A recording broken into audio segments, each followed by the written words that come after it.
All right, boys and girls, here we are. It's time to read from Soldier Dogs. And yesterday, Matt and Rachel had rescued a man who was close to drowning in a river, and he was all tied up in his parachute strings. And once they almost got him out, he yelled, Schnell, schnell, which means quick in German. And right away, Rachel understood that he was a German soldier. So now, should they rescue this German soldier? He's an enemy. But we're going to go back and see what's going on with Chief. Chapter 18. Down the block from the collapsed house, Chief shook himself until he felt his strength return. He still stank of smoke and of the biting scent of burned fur, but his ears were pricked and his teeth were sharp. He was ready for anything. The two men from the burning building jogged down the street ahead of him. The one named Landry snapped his fingers at Chief, which Chief knew meant that he'd need help again soon. So Chief ran alongside him, listening for trouble. "What do you know about dogs, Landry?" the packmate said. "My aunt's got a kennel," Landry told him. "Have you heard of the Dogs for Defense program?" One of the men with those hoses asked, "Dogs for the fence?" "No, defense. Dogs for Defense." "What's that?" "Well, it's a new program for training dogs to serve in the U.S. military." "Ah, you've got that thick American accent." "I don't have an accent. You're the one with an accent." The men laughed at each other like silly puppies, then pointed to various buildings and streets. The iron birds, the planes, were flying closer overhead. Chief narrowed his eyes. He couldn't see through the smoke, but that didn't matter. He could track every one of the falling fire rocks by sound alone. "Chief," the man named Landry said. "This way." Chief started to follow them, then stopped. He'd caught a scent of Matt and Rachel. He sniffed the smoky air. "What are you smelling, boy?" Chief inhaled again, but the scent had faded. Where were they? Couple of furless human pups. They weren't safe in this fiery night, not without their dog Chief to help them. "Chief?" Chief growled in frustration. He'd lost their scent. He paced back and forth for a moment, trying to find it again, but it was gone.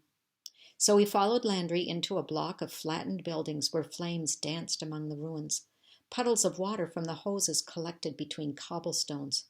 The stench of burning oil hurt Chief's nose. He raised his ruff at the smell and followed along. "Find," Landry said to him. Chief didn't know who Find was, so he watched the man. "Find," Landry repeated.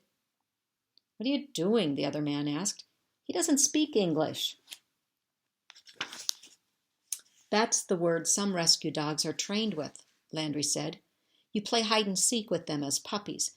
When they find you, you give them a treat. Over and over. Then someone else hides and you tell them find. And you give them a treat when they find that person. It's training." "Well, this one's looking at you like that Englishman. He doesn't understand a word you're saying." "Chief," Landry said, crouching down muzzle to muzzle, "you're a good boy." Chief licked Landry's face again. That scratch of his needed attention. Landry smiled. "You're the whiz around here. Come on, boy. If you hear anything, you let me know."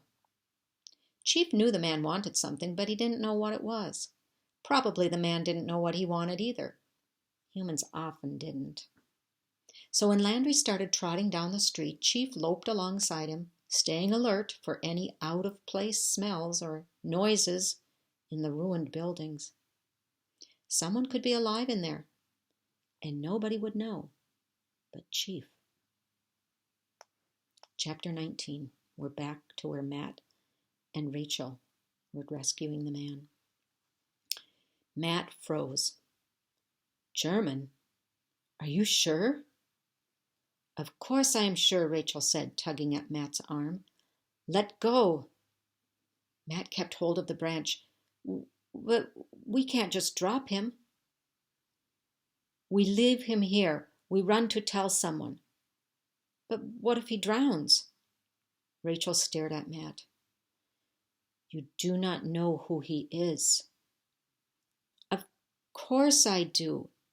He dropped bombs all over Canterbury, and he fights for murderers, for Nazis, to help them murder, Rachel said. Yeah, but he's just aircrew. I mean, I hope they put him in jail and all of that, but he's just a soldier. I am just a soldier, the pilot called, his voice softer. You are right. I should not have lied. Why did you lie? I am scared. I bailed out in the enemy territory. For me, this is the scariest moment of my life.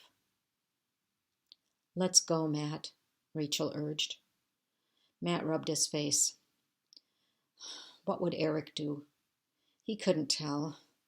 I don't know, he called. I'm just a regular fella, the pilot said. I was drafted into the Luftwaffe, the German Air Force. I always loved planes since I was your age. Matt swallowed. I like airplanes too. They trained me. They sent me on my very first bombing run, and I am shot from the sky. And worse, I'm about to drown in this little stream. We can't let him drown.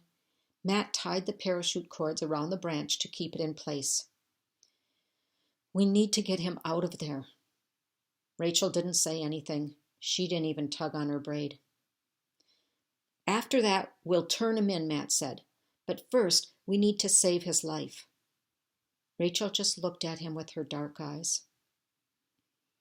Fine, Matt said. I'll just do it myself. He approached the water, and for once Rachel did not follow him. Reeling in the parachute cord had brought the pilot, the German, to the very edge of the canal. If the man hadn't been wrapped in cord, he could have just pulled himself onto firm ground.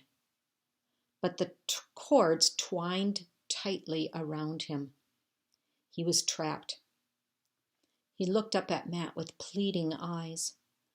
I give you my word. I will surrender myself to a soldier.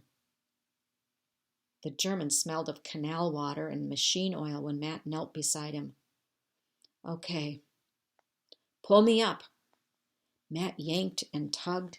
He grabbed a handful of the German's flight suit and heaved until finally the German squirmed onto the ground. Ah, the German said. Thank you. Danke. Yeah, Matt didn't know what to say. Yeah, is your head okay? Only a scratch. With shaking hands, the German man unstrapped his parachute harness.